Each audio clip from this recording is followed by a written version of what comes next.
We're rolling. Ladies and gentlemen, Corporate Mike here, and it's not the first episode. It should be the first episode. This guy was supposed to be on the first episode because he's that important. He's the most important guy in my life. I'm probably the least important guest you'll have on this show, but that's okay. As a guest, you're probably like, bottom tier. But as a person in my life, number one for sure. I appreciate high that. up there. All right. I appreciate that. You heard that, J.O. Soundbyte Management, Josh Mayer. What's going on, man? Not much, bro. I'm chilling. I came home from work early today because your schedule is just crazy. It is. I thought my schedule was crazy. This guy, you're only available afternoons, weekdays. Yeah, pretty much. I mean, I have two kids, both under 2.5 years old, so it's like, it's tough. Whose choice was that? Well, the second one, no, it was not. The second one we call a surpraxident, a very happy surpraxident, but okay. But we wish that there were 2 years in between them, and maybe a little bit more than that actually, and it didn't end up that way. So it's been kind of tough, but it's working. It's going? Yeah, it's going. I mean, we could use a bigger space. We're living in a 1-bedroom apartment right now, but how many bathrooms you got? Only one bathroom. You got to level up, bro. Yeah, no, we definitely need to level up. We've been house hunting since Gray was born, so about 2.5 years, and nothing's working out. So we'll get there eventually, though. Yo, for those of you that don't know, I have 2 bathrooms here. Yes, he has 2 bathrooms. I have 2 bathrooms here. One person, 2 bathrooms, 4 people, 1 bathroom. Yeah. Maybe 3 people. It's like 2 full people and then 2 half people. Yeah. I'll take that. Well, my son just started. He's been potty trained for like a month or 2, and now That's he crazy. just like runs into the bathroom and goes to the bathroom, closes the door and everything. Really? It's crazy. Yeah. Does he flush? Yes. Does he wash his hands? No. That you have to like make sure that he washes his hands, and he doesn't wipe either. So yeah, listen, it's the same as changing diapers. So I wouldn't want to share a bathroom with him.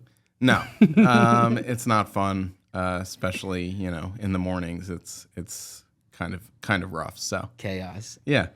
But oh my God. We'll get there. Well, enough of the bathroom talk. Yeah. Soundbyte Management is my friend from the music industry. I haven't had a lot of people from the music industry here yet, besides, I guess, Juanito. Jen. I guess Jenna Jace. Yeah. Jen's in the acting industry now, or in like business. She's doing a lot of different stuff. Yeah, I feel like there's like that fluidity in entertainment. So yeah. But you've always been in the music business. I've always been in the music business. I'm in my 18th year now. I can't even believe it. It's crazy. It is pretty crazy. Oh my gosh. I started when I was 19 years old. Do you want to explain to people a little bit about who you are and what you do? Sure. It's baffling to me. I don't know what the fuck you do. You're always home. You're always on your computer. Yes, I am. So yeah, I'm Josh Mayer from Soundbyte Management. I have been in the industry for 18 years. I've had Soundbyte since 2010. Damn. I manage for a number of artists. I consult for a number of artists. I do publishing. I do distribution.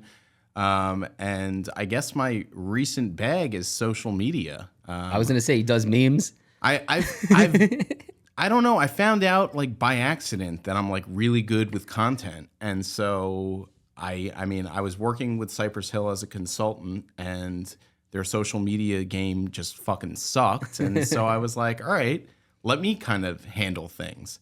And one of my partners with the social media stuff, who's the former owner of Dat Piff, like kind of figured out how to break the Instagram algorithm like 3-4 times. And I don't know, everyone kind of just caught wind of Cypress Hill. We grew it from like 180,000 to now it's at like 2.2 something million. Damn. And I guess people caught wind of it, and I started getting hired, and Rafi is his name, doesn't have the bandwidth to do it. So I was like, all right, fuck it. I'm gonna be the guy. So Public Enemy hired me. I worked for Weed Maps for a little while. I worked for Cookies for like 2 weeks, and then they stole my whole swag and fucking ran with it. That's what happens in the music industry. Yeah. I mean, whatever. No hard feelings, but it was, But I just soft feelings only. Soft feelings, exactly, right. But yeah, no, I feel like I'm good with content, and people just started hiring me to do it. And I was like, all right, fuck it. I'm going to do this. This is a nice monthly paycheck. And, working in the music industry, there aren't any real consistent paychecks. Well said. So you got to figure out how to make your monthly nut. And and Josh gets his nut. Yeah. Better believe I did. Yo, it's crazy because a lot of the interviews that I've done, at least at Hot 97, you helped me get a couple of different artists. Yeah. You've helped me over the years with being on shows, with hosting shows. Yep. Have you ever thought of like being in front of the camera, like ever, besides the Lenny Babushkovitz mixtape? Oh my God. he did a mixtape? Yeah, I did actually 10 mixtapes. That's crazy. As this character who happens to be one of my best friend's fathers. And the whole character is based off of his dad. His dad like really tells these crazy stories about like fucking this girl and doing these drugs and blah, blah, blah, blah, blah. And I created a whole rap character around it. And it all started, I was working at Atlantic Records, and we had a studio in the building, and everyone was like, let's do a competition to see who can make the best song. And everyone just thought my song was the funniest, so I won $500, and that was the beginning of Leonid Bushkinets. But did you ever do anything like seriously in front of the camera, or did you ever have like an urge to be like the face of it, I guess? No, it's funny because I feel like there have been points in my life where I kind of wish that I went into stand-up comedy because I was always like a stand-up comedy fan, but I don't know that I could necessarily actually do it. I don't know that I could be, even interviews. This is probably like my 4th or 5th interview ever. I don't really do interviews. I'm kind of just like the behind the scenes guy. And like, that's just, I don't know. I feel comfortable there. I've like gotten on stage and grabbed the mic a few times or whatever. To tell people you can't smoke in here. No, because I'm not telling people that they can't smoke in there. I'm a smoker, so I'm going to be like, all right. But, I get on stage to thank whoever I need to thank, like you or Drewski or whoever's hosting the show, or, thank people for putting shit together or whatever. But, like, I don't think that I'm, like, the on-camera guy. I could help you with the stand-up comedy. You can take the same comedy class I took. Yeah? Yeah. I told you. UCB? No, so I took a comedy class at Governor's in like Levittown. Okay. It was like a 6-week class. This guy John taught it, and I took it with James from Flowtopia. Okay. And like every Tuesday we'd go up, and they would like the first 2 weeks they kind of just show you like comedy. Yeah. But like from an analytical view, like they'll play like a skit and then break down like what a callback is, or like certain techniques that comics will have. Yeah. And then the 3rd week, John just sits in the back and is like, "All right, make me for it." fucking laugh." Yeah. And it's like you have to go up and try and make John laugh every week, which is like a challenge. But you get pretty good at comedy just being forced to go up. Interesting. Yeah, it might be something worth looking into. Yeah. Then you do a show at the end. So I did a show at the end. I was just talking mad-ish. I had like a 6-minute set. The downside for me with comedy is like I can't remember anything because I smoke so much weed. Yeah. So like I hear you on that one. I feel like you got to like have like certain things that remind you of certain things to get through your set. Yeah, but you have to like know the punchlines. Like the keys that you'll learn in comedy school are like there's the setup and then you have to hit it. For sure. And like I can't do that. If I smoke, I'm gonna be like the punchline's gonna come after a bunch of So it's I didn't funny you smoke mentioned that whole day. callbacks because like I'm like the king of callbacks just in my general life. Like I like to like make callbacks to like random conversations or random things that were said throughout the day, and that's like my thing. It's like 90% of our conversations. Yeah, like even with you, I just like kept saying I'm touching base or whatever with you this whole week, and like I was just like, all right, I need to touch base. It was like a callback to originally keeping in touch, and I'm like, all right, well, I need to just keep touching base with you and staying in touch and whatever.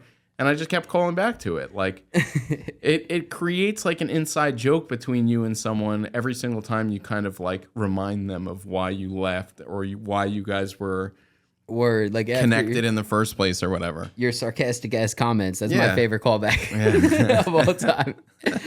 Oh man, but you've dealt with like your fair share of like a variety of people in the music industry. Yeah, I feel like I've done it. I always say like from the bottom of the bottom to the top of the top. I've dealt with like every single type of talent. And I mean, mostly hip hop, but it's been like an interesting journey. And I like the fact that like no 2 days are the same, and like you deal with different problems at different levels of everybody's careers.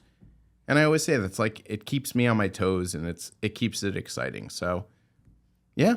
It's going. Yeah, no, it's going. It's definitely going. Did you ever think of doing anything other than music? I don't know if I've ever asked you, but like before 18 years ago when you started Atlantic Records, I know. Yes. Did you have a regular job before Atlantic No. Records? So I was in college and I was an American history major, and I thought for sure that I was going to be a lawyer.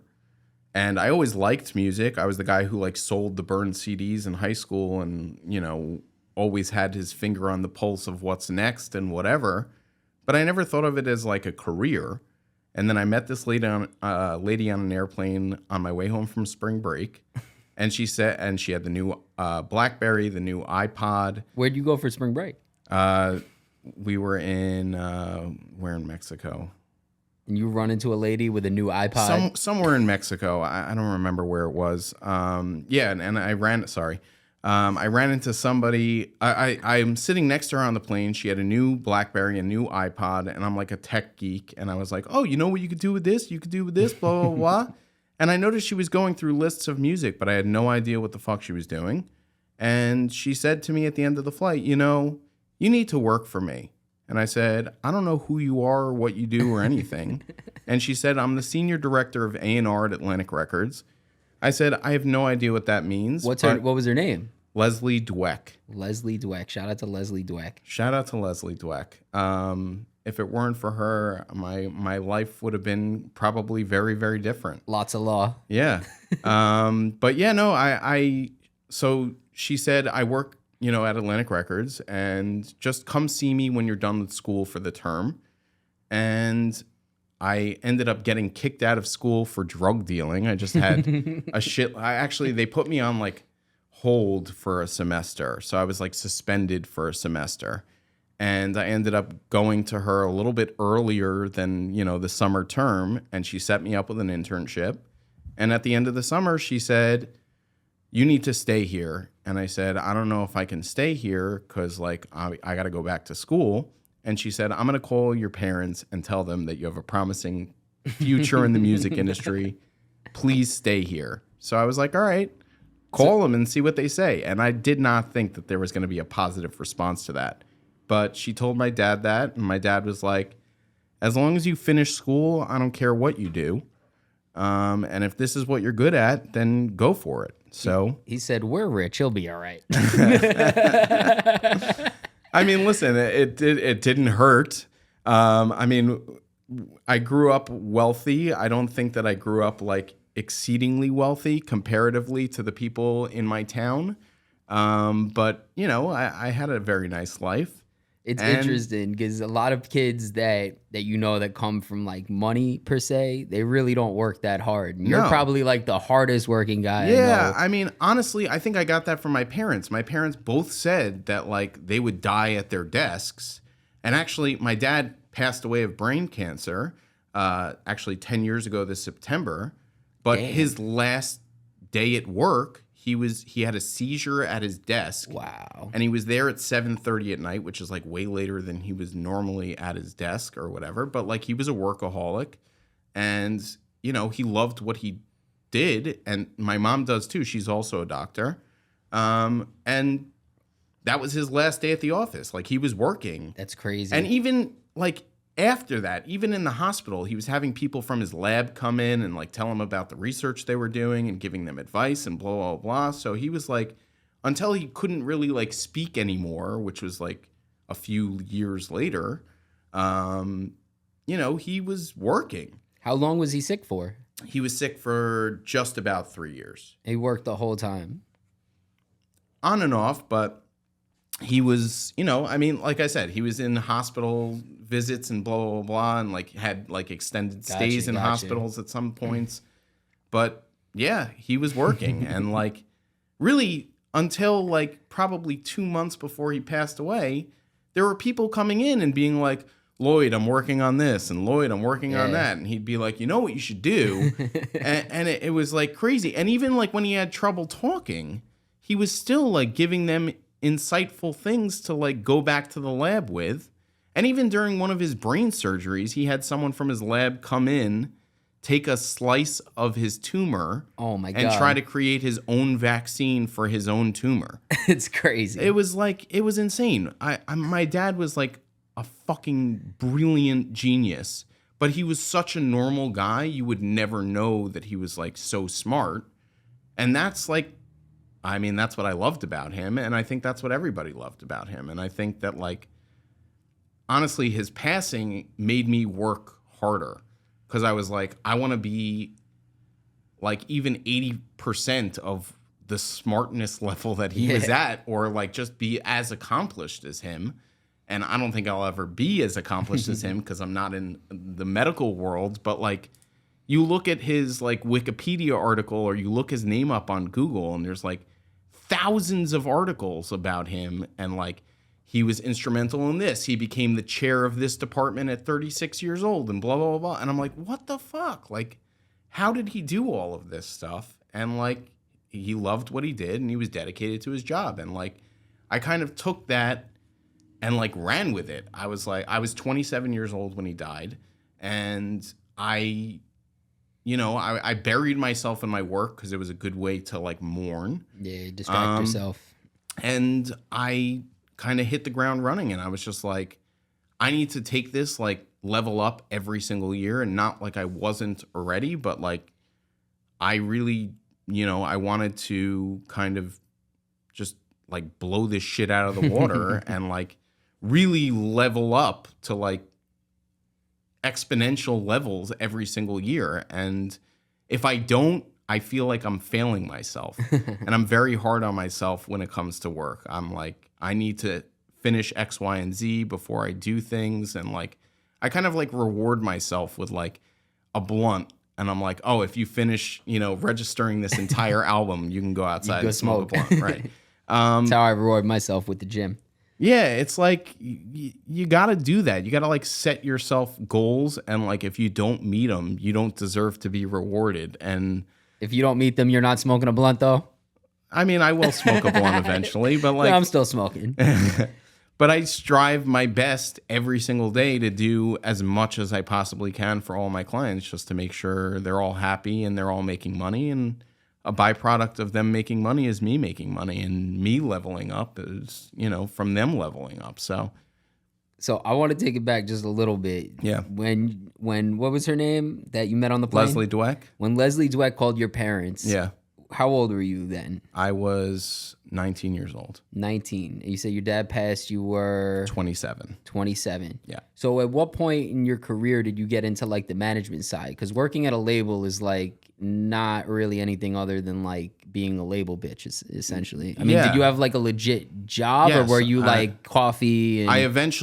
So I was an intern until the end of that summer, and then I got hired as what they called back in the day an assistant A&R, which just meant I was an assistant to an A&R. Okay. And that guy was Brian Berger, who, when I started my internship, was Leslie's assistant, but he was trying to like, Leslie was working a lot of like pop and rock and all this stuff, and I was more interested in hip hop, and so was Brian. So I kind of attached myself to him, and I was his assistant for a while, and basically went out 5-6 nights a week to try to these like dive bars and shitholes, and was like, let me find the next best thing. And that was like my job. And it was a pain in the ass because I mean, you know me, I don't like to go out. I like to like sit on my fucking couch and do nothing and watch TV. If I'm not working, I just want to relax. So and even though that was work,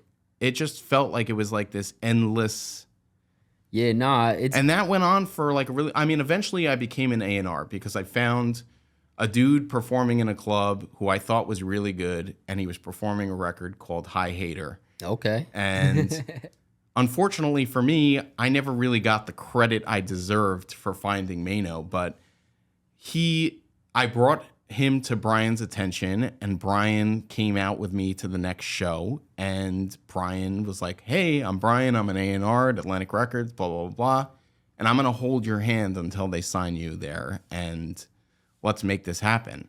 And so I was like the real grinder. I mean, Brian did a shit ton. But I was like the real grinder who like tried to like make shit happen for Mino and try to find producers to work with and try to find, you know, other artists to collaborate with and all sorts of stuff. And the first album did really shitty. He was actually the first hip hop artist to sign a 360 deal, so he was upset already.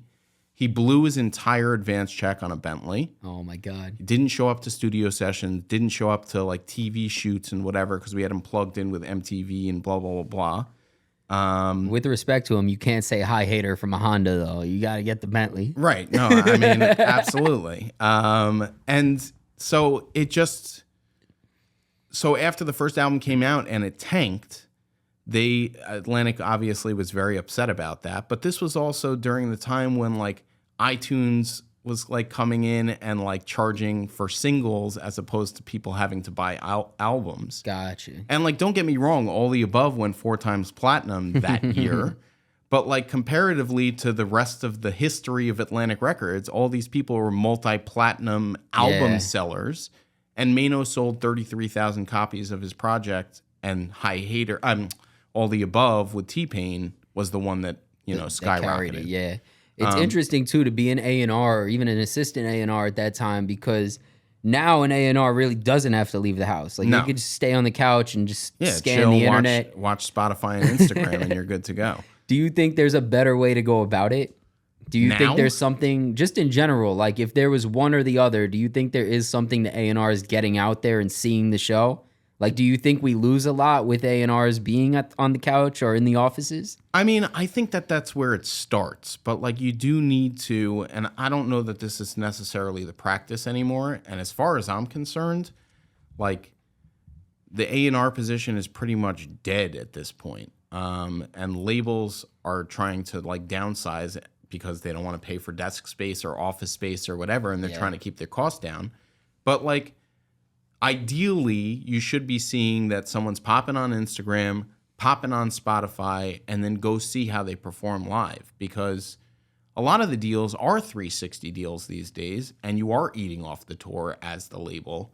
So you should want to know that this guy or girl can control the crowd and like put on a good show. Because that's really where the money is. You're not making shit off of Spotify. You're not making anything off of Instagram either. We're talking about fractions of cents here. So touring's everything. The touring and the merch are really where the money's at. And, you know, that's where you should be. You should want an artist who can perform and has like cool merch so that you can make your money back, essentially. I mean, the record industry in general is like, my classic example is throw 50 pieces of shit at the wall and hope that 2 of them stick. Yeah. And those 2 that stick should accommodate for the other 48 that didn't. So it's like, not to call artist pieces of shit, but you get what I'm saying. No. I mean, it's tough though. That's with anything. Like you have to trial and error. Like even with real estate, I have to talk to a bunch of owners before somebody wants to sell something. Yeah, exactly. But the music industry, I think people don't realize, like, the labels across the board, like, it's a roster in the same way, like, sports teams have rosters. Yeah. It's like you don't need 3 shortstops the same way a lot of labels don't need 3 drill rappers, right? In a sense. Yeah. Like, a lot of artists want to kind of be on the label that their favorite artist is on, but then they get there and it's like, all our money's still going to your favorite artist. You know, it's funny you say that because like one of my things about Soundbyte is that if you look at my entire roster, consulting and management, no 2 of my clients are in the same lane of the industry. Whether they're superstars or not, I have like a lo-fi artist, I have a battle rapper, I have a street artist, I have like a pop, I have like a pop rapper, I have a conscious rapper, I have Public Enemy, who's the political rapper. I have Cypress Hill, who like the Latin smoke weed rappers, you know, cloud rappers as they're calling them. That's what they call them now, cloud rappers? Cloud rappers. I don't know why. Well, yes, I get that, but like whatever. But like everybody's in a different lane. And I like that because like when I get a phone call for an opportunity, I can say, oh, this fits this person. And I'm not overlooking another one of my clients to be unfair or lean towards anybody in specific. Gotcha. Everybody fits a different lane. Was and it by design or did that just happen?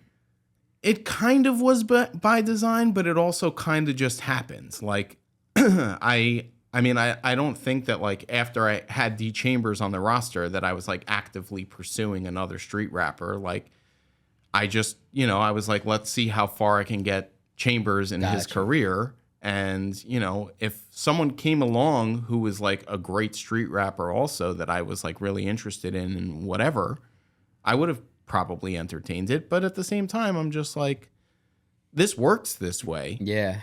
And like, I don't have the opportunity to play favoritism between my clients, which I think like lends well to me being a manager and a good manager for each one of my clients or a consultant for each one of my clients. No, it's a good point because a lot of times that's what happens is like one artist will be like, well, how come they're on the show and I'm not? Or how come I'm billed here and they're I still get that, but like... Oh, I mean, artists are going to give you that no matter what. I mean, I have this young kid, Nakir Tasi. He's a lo-fi artist. I mean, he has less than 1,000 followers on Instagram. So he's like just getting started, really like doesn't know the ropes. And he keeps asking me, oh, can I perform at this show? Can I perform at this show? And I said to him actually yesterday that like maybe we wait till your album comes out and like let's get your friends and people who you like fuck with on a show together. And, like, let's start like that because I don't know that you'll necessarily be received well by, like, a crowd at, like, for example, at a Chambers Trappers Only concert. Got you. Or whatever, like a festival stage or whatever. He's a lo-fi rapper. So he's, like, literally going to sit on a stool on the stage and, like, kind of talk to the audience. And you need, like, a very different type of crowd for that type of rap. And so, like, I don't want to plug him into an opportunity where I feel like he might get lost or he might not be received well because that'll hurt his ego. Yeah, be discouraged. And so, I try to keep him away from that type of stuff. And like, I'm trying to like nitpick and see where he belongs so that we can like kind of amplify him in that lane. When did you leave the label life and move into the management life? So I was there for 4.5 years. Okay. I worked with Dipset a lot.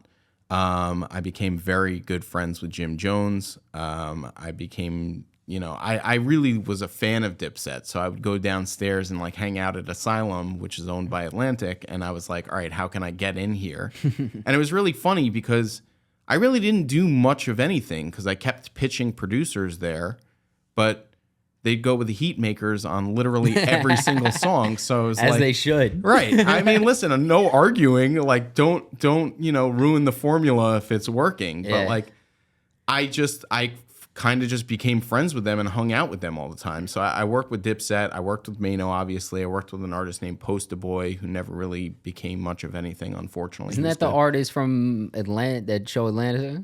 Am I bugging? I don't know.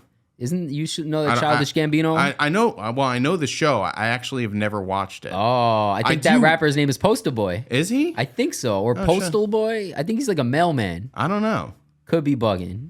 I gotta watch it because I mean everybody. I mean, first of all, I'm a huge Donald Glover comedy fan, and I'm a huge Childish Gambino fan.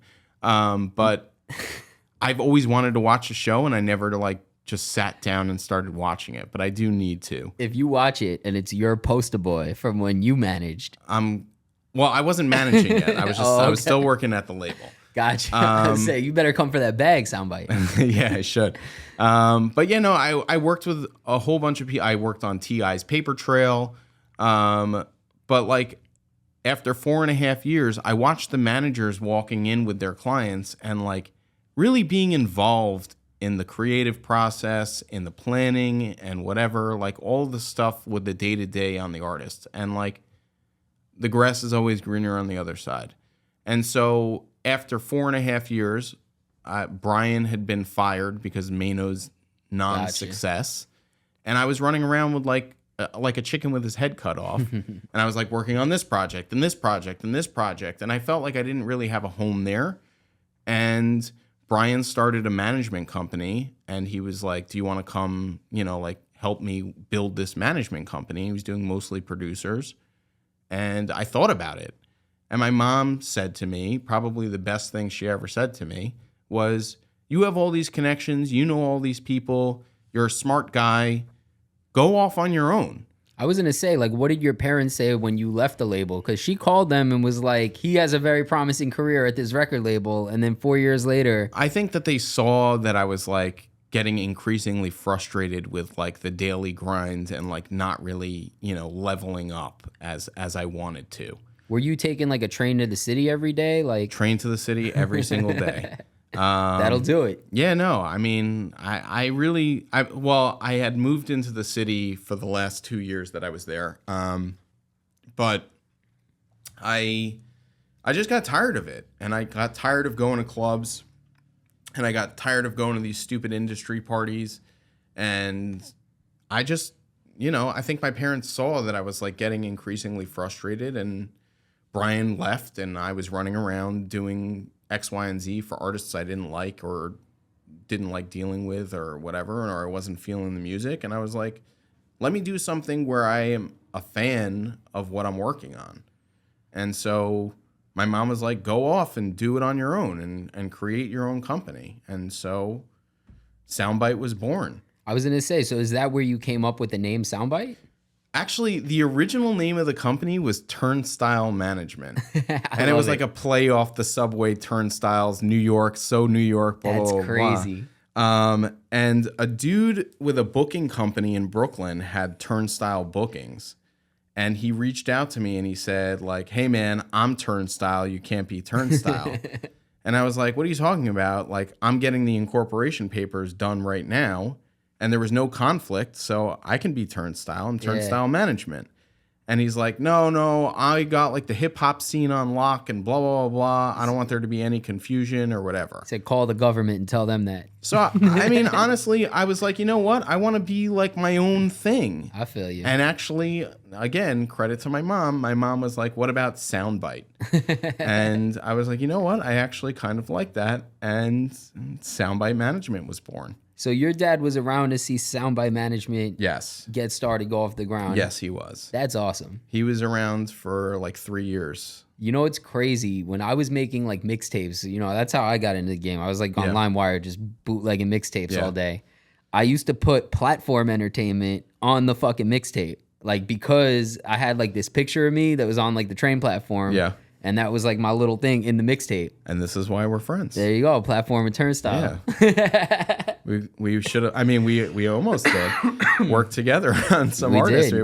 We would have. Oh man, I don't even know what's going on with him. Yeah, let's not talk about that. Yeah. Who was your first artist on Turnstile / Soundbyte? My first artist was, you're familiar with them, Par City. And to this day, I still manage Gift the Great, who's from the group. But I mentioned my dad said I needed to finish school. So CW Post on Long Island had a budding artist management program, or arts management program. And no other school, like now every school has a music industry major and all that. Yeah. But they didn't have that back then. But what I did like about this program is that the head of the program was a music industry lawyer. The guy who was teaching like broadcasting or whatever was the guy who wrote and executive produced Fresh Prince of Bel-Air. Oh, snap. And I just thought it was like really like, it made sense for me to go there. And I actually had a meeting with the two of them on my first day of school. And I said, Jazzy Jeff and the Fresh Prince? Yes. And I said, listen, I work at Atlantic Records. You can call my boss and, confirm that. Yeah. But I don't know how much I'm going to be in school. But any projects or papers or whatever I have to do to, pass your classes, let me know and I'll do it. And I actually probably went to school like 10 times total over a year and a half, 2 years maybe, and graduated with honors. But that's crazy. On the very, very, very, very, very last day of finals, Willie Dope, who walked up to me as I was walking out of the final and said, hey man, you work at Atlantic Records, right? And I recognized him. I knew he was in like a bunch of my classes, but again, I'd only been there like 10 times, so I didn't really know him. Yeah. And then behind him comes GIF, and they're like, yeah, we have a rap group and blah, blah, blah. And so I was like, all right, send me your records. Let's see what we could do. And they sent me 2 records, Motivation and Bronx Bomber. And I loved both of the records. And I was like, they're my kind of hip hop. They're like smarter dudes. Yeah. I've always been like a Talib Kweli fan or a Mos Def, Black Star fan. And like they kind of reminded me of like the conscious hip hop of the time. And I was like, you know what? Like, let's sit down, meet, see if we're a good fit, and let's make it happen. And they did all right. I mean, they had like a couple of college tours. And then I always say like life set in for them. I mean, I know I played Par City for sure on Hot 97. Yeah. I met Willie Dope there. Was he working at Hot at the time I you think he guys was met? on the street team Okay. like shortly after we met.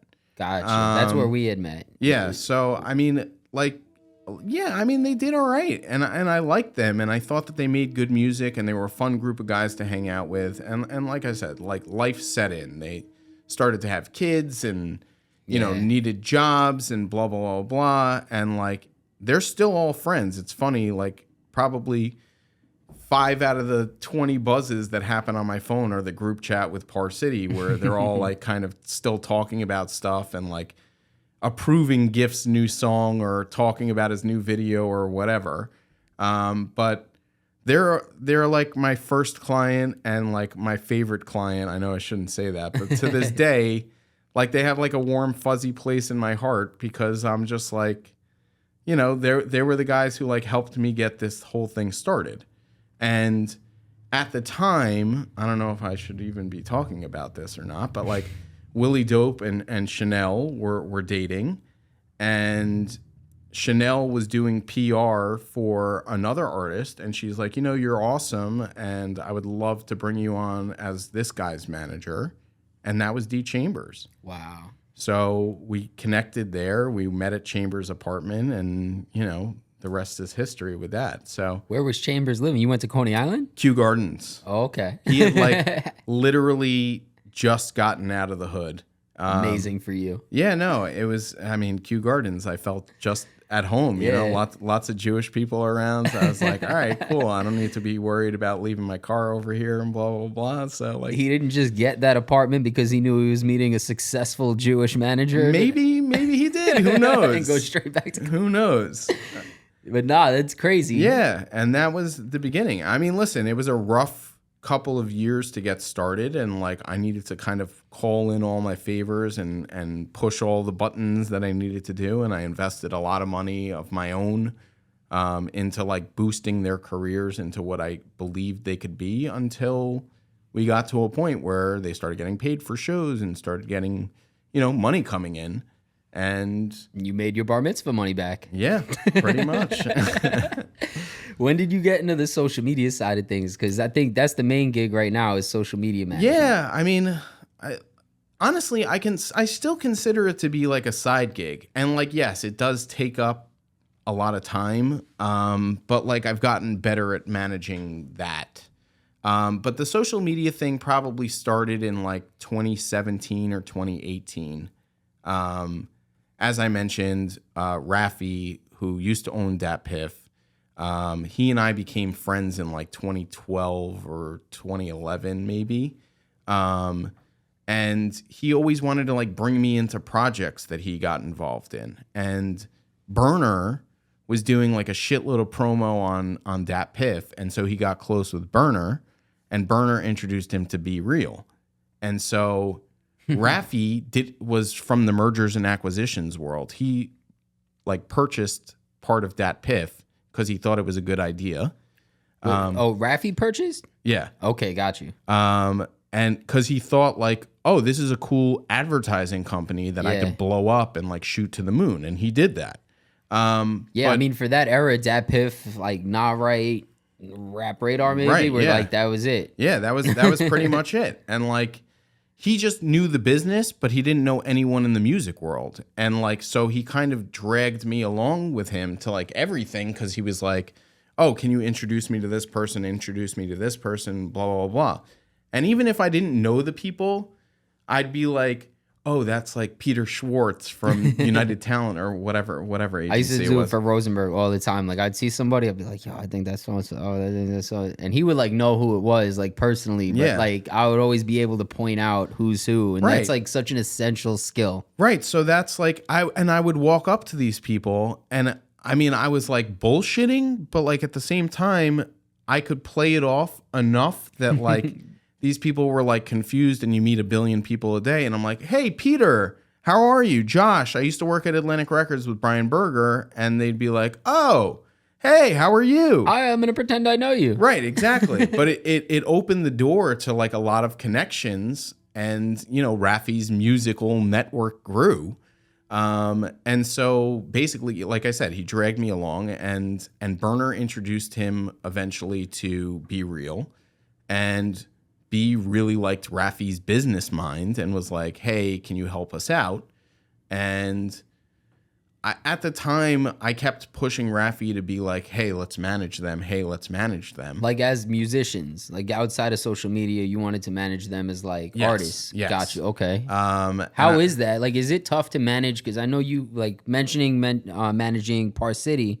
It's like it's a group of 3, but they're still kind of coming up, so they're moldable. Yeah. With artists like that, do they all have their own individual managers? Are they managed as a group? Like, how do you get everybody on the same page when they're that established? Specifically in Cypress Hill's situation, they are just under one management. They don't have individual managers. But, and yes, of course, they're all different people, so they all have different opinions. And they all have different ideas of where things should be going and whatever. But the cool thing about Cypress Hill is they kind of all grew up together. And so they're like really friends. And I think that's actually the same kind of dynamic as Par City, is that like nothing's going to break them apart, because like they really just are friends at the end of the day. And you see it like when you're hanging out with them in the green room or wherever, that they're just like bullshitting with each other and having fun. And like they're still having fun 30 years later and like enjoying the shit out of touring the world and like making new music and just doing cool shit all the time. Smoking the best weed. Yeah, smoking the best weed for sure. But yeah, no, I mean, is it difficult? So I have consulting agreements with each of the members of the group. So I do like separate things with all of them. Like with Be Real, we negotiated a deal where Dr. Green Thumb, his dispensary chain, would deliver to Kimpton hotels in under 90 minutes or less. Sick. We did a collab deal with a company in Atlanta called Sweetwater, which is a beer company that makes beers that taste like weed. Sounds gross, but all right. It sounds gross, and I really thought that at first, but I was like, you know what? If we're going to make money here, who gives Why a not? shit? But then I tried all the beers, and I was like, oh shit, these are actually pretty good. Do they taste like weed for real? They have like a hint of the profile of Okay. like the weed. So it's like, Marijuana notes. yes, notes. There you go. Spoken like a true wine enthusiast. I'm an aficionado. There you go. But yeah, no, I mean like, and like with Bobo, we worked on we were working on like different Bobo's the drummer.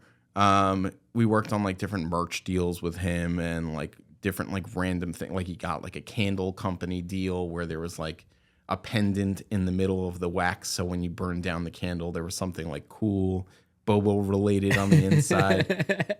But you Burn know, your fingers pulling out. so I mean, listen, now as I've worked with them for the last, I don't even know how many years, 6 years or whatever, I'm actually kind of glad we never pulled the trigger on becoming the managers, because I speak to their manager weekly, and I speak to, you know, the manager's assistant almost daily. There's a lot of moving parts there. And not just because there's 4 guys in the group or 3 guys in the group and a DJ, but like, you know, booking the hotels and the flights and the travel and the Everything. B has his own gigs places, and like then you got to like send the skeleton crew with him, and like they have like 3 or 4 guys who are permanently on the road with them, and like it's a lot of organizing. And not to say that I couldn't do it, but I think at the point where I'm at in my career, having to deal with them on the daily, dealing with all of that shit, plus dealing with all of my other clients might be a little bit more difficult than I am actually prepared to do. Who knows? I might find my new normal and like say, all right, fuck it, let's do this.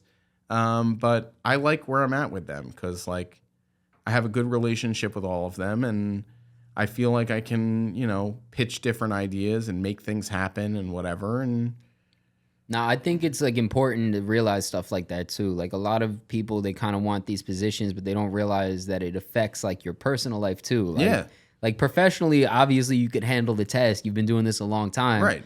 But like it does take so much time away from the family when you're traveling with artists, like in general, let alone of that caliber. Right. And it's like, it really is very time consuming. I mean, prior to the pandemic, they were doing like 100 and something shows a year. So it's like they're constant. I mean, even now, they're constantly on the move. And like flying coast to coast or flying to Europe, or they were in Australia a few weeks ago, doing like 6 shows where they were like flying around the country and whatever. I don't know that I have it in me to do that. And yes, especially with like the family life, it's hard enough that I keep music industry hours with 2 kids who wake up at like 6:30, 7 o'clock in the morning. And like work doesn't technically like start until like 10 a.m. basically. So it's like, it's tough. And then you're up till like, you know, 1, 2 o'clock in the morning doing shit. It's not easy to balance that stuff. But like I said, I've found like my normal now.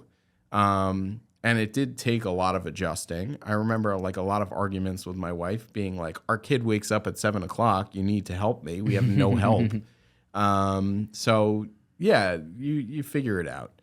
And maybe, like I said, maybe in the future I'll find a new normal and that's in the cards. Who knows? But anyway, to get back to the original question, I think in like 2017 is when we started working with Cypress and thought that their social media was pretty pathetic for a legendary hip hop group. And weed becoming legalized and, you know, all across the country, I was like, we need to capitalize on the fact that like you guys are like the legendary weed rappers. Like you, Snoop, and like Willie Nelson are really like the only people, the only weed rappers. Yeah, like you're the only people in the music world who like really like have been for the legalization and like spoken about it in your music and your interviews for the last 30 years.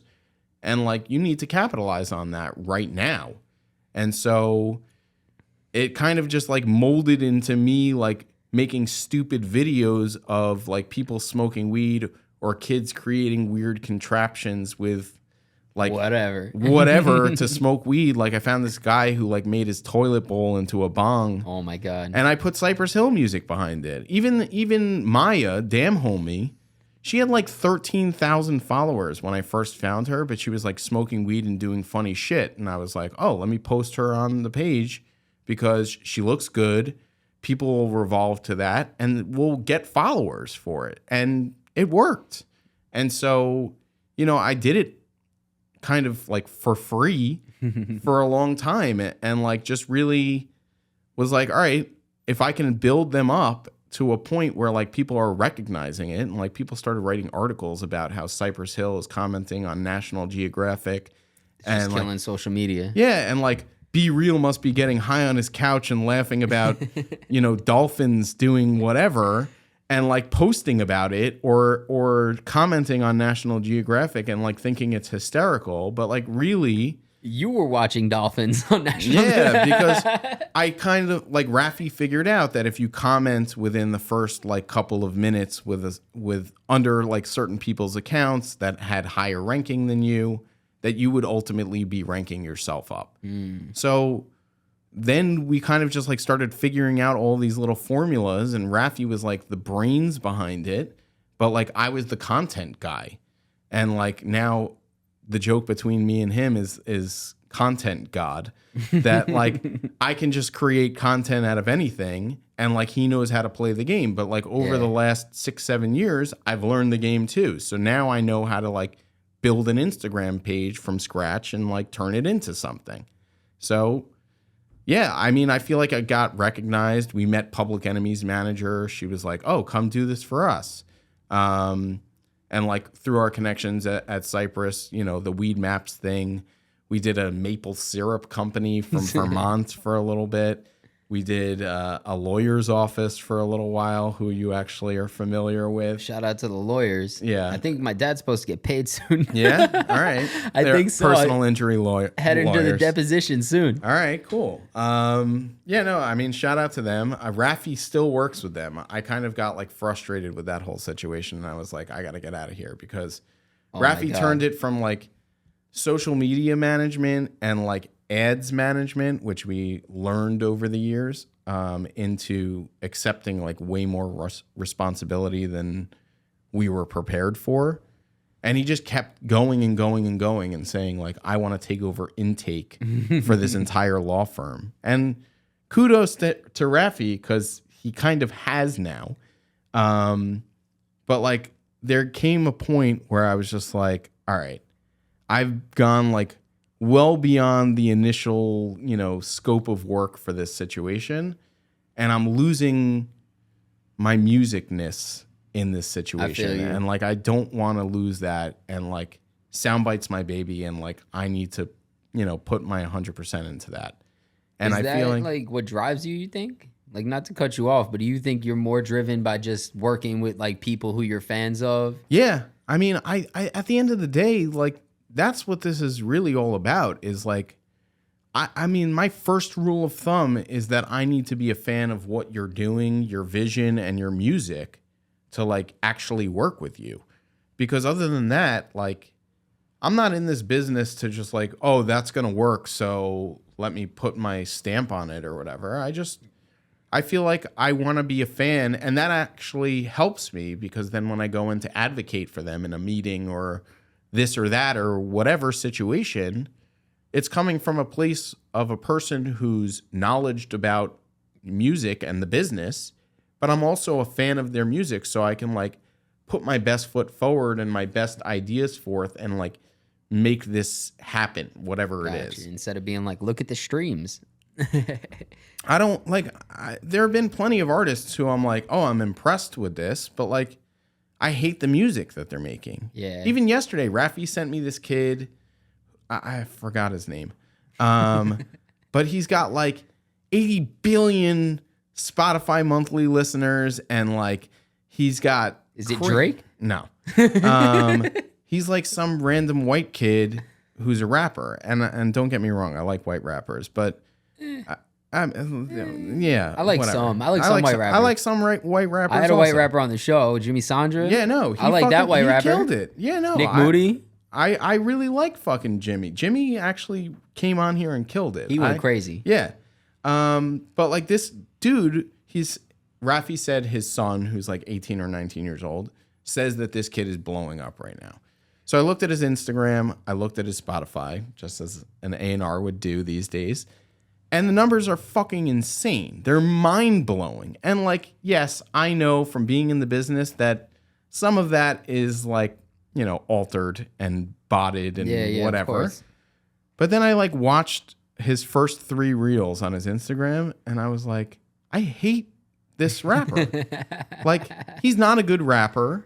He's made a name off of like probably becoming the coolest rapper at his college, wherever he went to school. Okay. And then like, that's actually kind of like a little tool for anybody. If you're a rapper and you go to college, like take advantage of that time and try to get on as many of those shows. Like when whoever comes into town and performs on your campus, make sure you're the opener for that guy.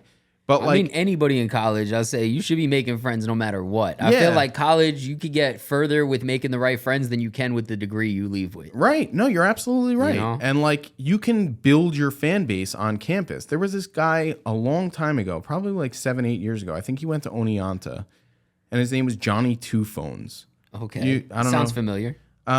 He's pretty big right now. He's doing national tours and all sorts of stuff. He's got an agent. And like getting on festivals and things. But like everybody at SUNY Oneonta was a fan of this guy. And he was the performer at every single party. He was the, like he was opening up for the big acts that were coming to the campus. And like, that is like, he built a fan base, and he built in, the word of mouth promotion, which is still probably the most important, form of promotion. And like their friends told their friends, and their friends told their friends, and like it just grew from there.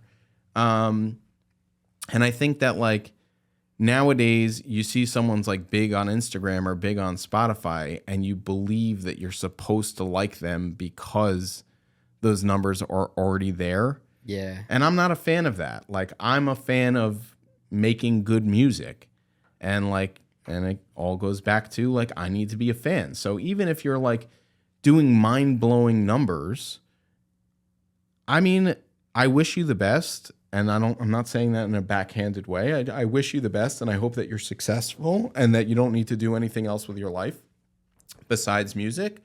But I don't think I'm the guy for you. Yeah. And that's just, the long and short of it. I mean, I've always liked that about your management style, is like you definitely get more involved outside of just the business stuff. Yeah. Like a lot of managers are strictly like, don't call me unless it's business related. They don't really have good advice for their artists. So you see so many artists that go through like a run where they make their money, and then like a run where they just blow everything. Yeah. And the manager's never there for it. Yeah, no, and I've been through it all, because like really, if you think about it, a manager and an artist, it's kind of like a marriage, and you need to be able to like be in a relationship with these people. And like I always say, I'm not only their like right-hand man and their best advocate, but I'm almost an extension of every single one of my clients, because like I know how they think, and I know what they like and what they don't like. And that's a byproduct of me getting involved in their lives. I know all of their wives and girlfriends and everything. And like some of my clients, I'm not going to say who, I've even seen their dick. And like, it wasn't, I didn't like go out to see it. An Instagram account got created that was all pictures of his dick. And unfortunately, I'm the person who found it. And it's because some girl who he stopped fucking got mad at him and thought like, oh, this is a good way to get back at him. Oh my God. And the person who he stopped fucking is a reputable person. Damn. And she promoted this Instagram account, so it gained like 4,000 or 5,000 followers in the course of a week. And I was like, it was funny. I got on the phone with my client and we were laughing, and he's like, well, if we weren't brothers before, we're definitely brothers now. Right.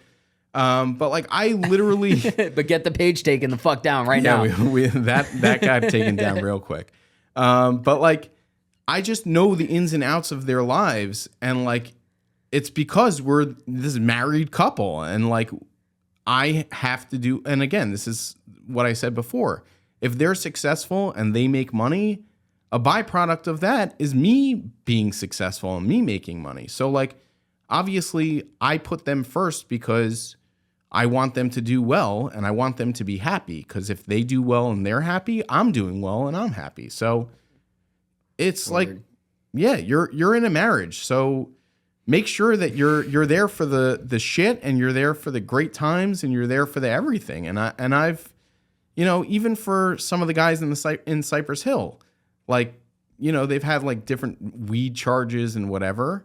And like, I've been on the phone trying to find them lawyers and like talking to them about every like intricacy of everything that goes on in their life to like make sure that this lawyer who's defending them like knows exactly what they're getting themselves into when, they're in that situation. So it's like, you really do got to be like that extension of the person. And so like, I'm in all of these Instagram accounts, including all of my clients, and I have to also be that person.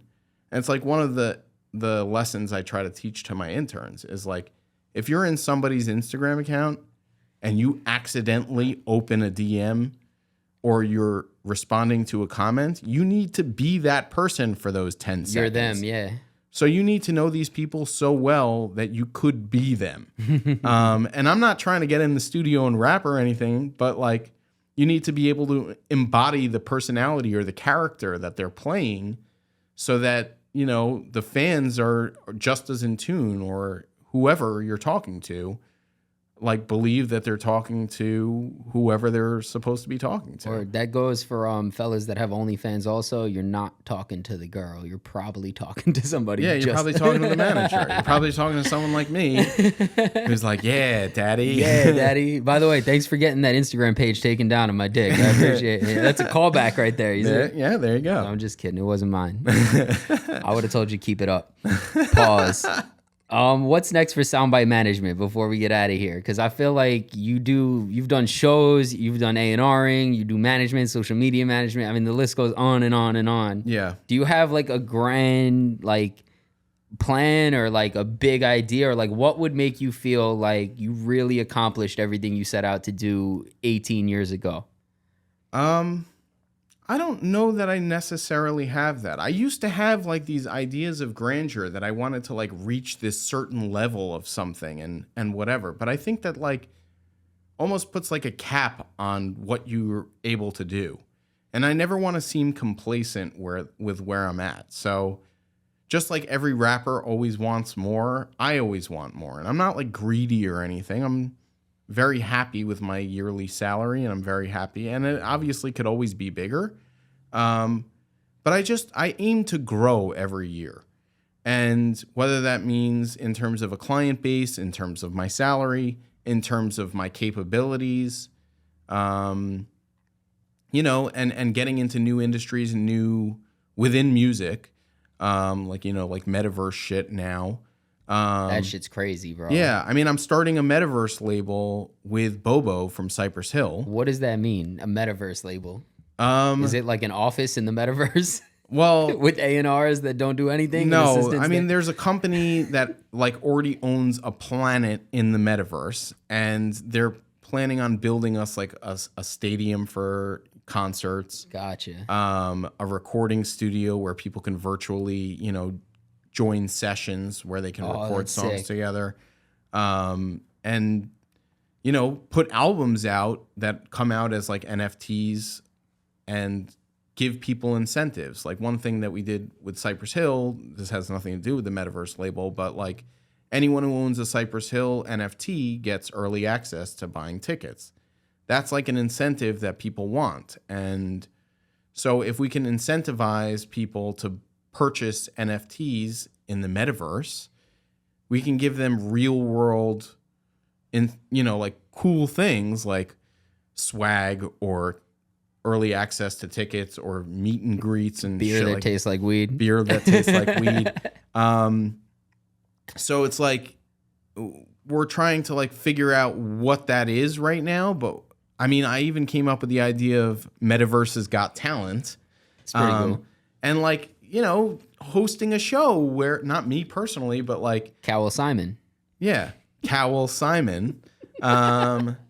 Shout out to Cowell Simon. Well, Simon Cowell can't do it. Right, no. We have to pay for his likeness. Right, exactly. But Cowell Simon can do whatever the fuck he wants. Or Kaiman Sowell. Oh, I like that one. Kaiman Sowell he sounds European. Right.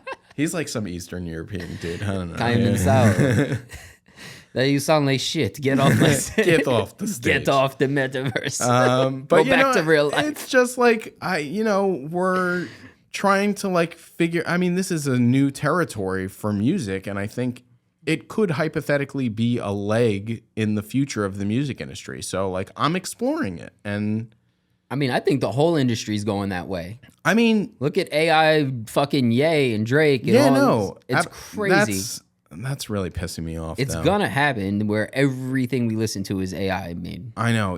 A friend of mine who's not in the music industry called me last week, and he was like, "Listen, I got this great idea of how to use the Chat GPT, and like all of these like AI voice apps and whatever, and we're gonna like get every artist into the studio, and they're gonna record paragraphs of them talking, and then we can create AI versions of them."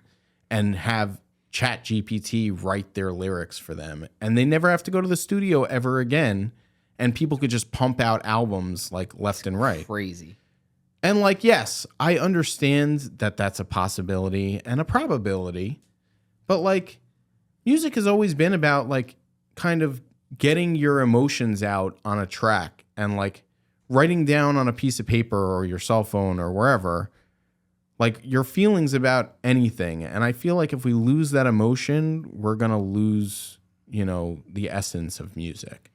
I mean, not to go to too dark of a place, but I just, from the label perspective, feel like the AI is so financially beneficial to like, why not do it? I mean, you notice now, like we discussed before, like labels are cutting costs, and like it starts with like the amount of desks that are in the office, but also the amount of money that they're putting down for deals.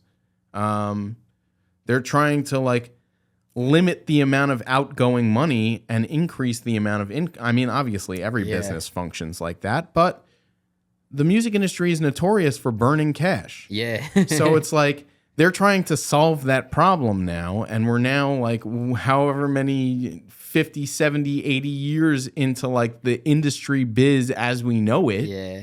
And like they're just now starting to figure that out. And I mean, yes, everyone gave like slack to that FK Mecca dude.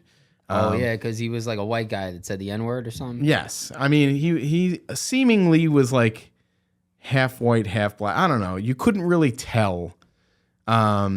Racially ambiguous AI rapper says the N-word. Yes, but like, unfortunately, I think that the kids of today are like embracing this because they love technology so much. And like, you're talking to a person who got like the AOL CD in second grade and was like, wait a second, this is the internet.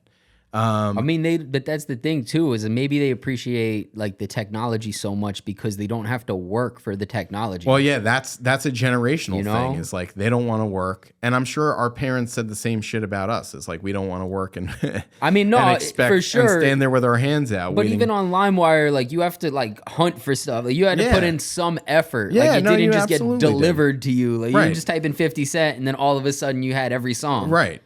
I feel like you had to really like put in a little bit of effort if you wanted to get some return on like what you were looking for music wise. Yeah, no, absolutely. I mean, I think that we're losing that like generationally. And I think that like you said, they don't want to work and they want to make money doing it. Yeah. So AI definitely holds a place in our future, whether we like it or not.